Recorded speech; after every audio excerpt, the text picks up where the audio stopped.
ഒരു പ്രഭാത സമയത്ത് അഭിവാദ്യം എന്ന നിലക്ക് സ്വബാഹൽ ഖൈർ എന്ന് പറയുന്ന ആളുകളാണ്. ഇതിനെ പറ്റിയാണ് ഇന്നത്തെ വിഷയം.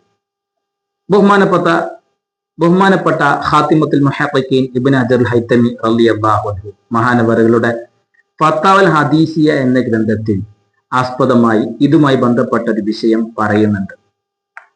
മഹാനവറുകൾ പറയുന്നു, പ്രഭാത സമയത്ത് അഭിവാദ്യം ചെയ്യൽ അത് തെറ്റല്ല, അത് അനുവദനീയമാണ് എന്ന് മഹാനവറുകൾ പറയുകയാണ്.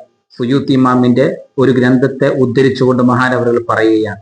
എന്നിട്ട് മഹാനവറുകൾ പറയുന്ന ആ വിഷയത്തിൽ അവിടെ പ്രത്യേകം പറയുന്നുണ്ട്,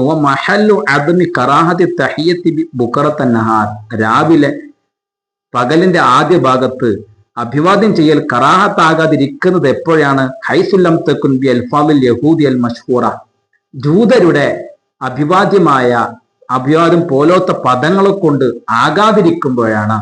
ജൂതരുടെ അഭിവാദ്യ പ്രയോഗങ്ങൾ ഏതൊക്കെയാണ്?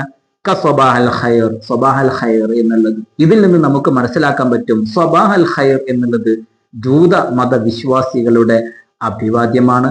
ആ അഭിവാദ്യമായ പദം ഉപയോഗിക്കുമ്പോൾ കറാഹത്താണ്. അതിന് പകരം പ്രയോഗിക്കുന്ന പദം എന്താണ്? സബ്ബഹക്കല്ലാഹു ബിൽ ഖൈർ, സബ്ബഹക്കല്ലാഹു ബിൽ ഖൈർ എന്ന് പറയുമ്പോൾ പ്രശ്നമില്ല, അത് ഹലാലാവും, അനുവദനീയമാകും. സ്വബാഹൽ ഖൈർ എന്ന് പറയുന്നത് കറാഹത്താണ് എന്നാണ് ഇബ്നു ഹജർ ഹൈതമി റളിയല്ലാഹു അൻഹുവിന്റെ വാക്കിൽ നിന്ന് മനസ്സിലാകുന്നത്.